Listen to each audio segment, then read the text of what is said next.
Blessings. Welcome to today's Law Enforcement Daily Devotional. We're still in Numbers and we're in chapters 14 and 15.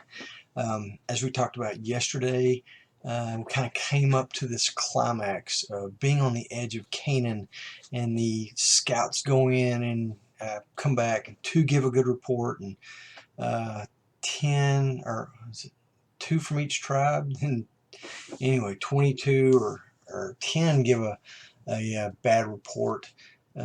So anyway, Israel does not wind up going into the land of Canaan. It reminds me of a story of my daughter. Well, one day we were going to go see her grandmother. She loves her grandmother, and I mean, she was 5 years old maybe, and we said, before we go, you're going to have to clean up your room. And she absolutely refused to clean her room.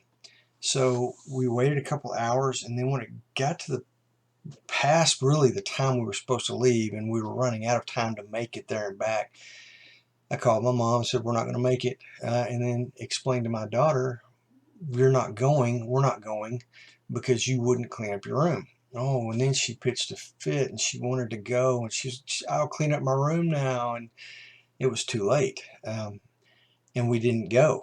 And so that's very much like what I picture here with the Israelites. Here, I'm gonna take you for this reward, and no, I don't want to do it because that means I would have to do X, Y, Z. And then time passes, you get the picture. So they don't get into the land of Canaan. They pitch a fit. Now they want to go, and God says, no, I already told you, you've missed your opportunity. So they continue to be rebellious, like a child will be, and has to learn discipline, and a good parent will discipline a child through that. And it's not easy, and you know it. So I can't imagine how this was for God, because he loves the Israelites and he doesn't want to punish them. He wants to give them good gifts, but he's got to teach them discipline. So throughout chapters 14 and 15, we see God holding the hand of this 4 and 5-year-old infant nation, loving them, providing for them, protecting them, but at the same time, when they step out of line, having to discipline them and bring them back to, here is the way you're to live. Here are the rules, and you've got to follow the rules. So we see examples of this in chapter 14 and 15. And sometimes if you're not looking at it from that perspective, you see this guy who goes out on the Sabbath and he's doing things he's not supposed to, and he gets a sentence of death. And you think, oh my gosh, that's horrible, that's harsh. No, think of it as this child is being taught, this nation is being taught discipline, and it's only because God loves them and is trying to bring them along.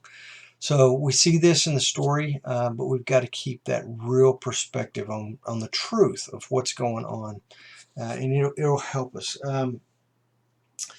Tomorrow we're going to be in Numbers 16, 17, and 18. Yes, this was a very short, for me, takeaway, but it's not that it's not important. It's hugely important. We have to be a disciplined people and not a rebellious people. But we're going to keep moving through Numbers tomorrow, 16, 17, and 18. Read ahead, get some takeaways from this, and love on the Lord.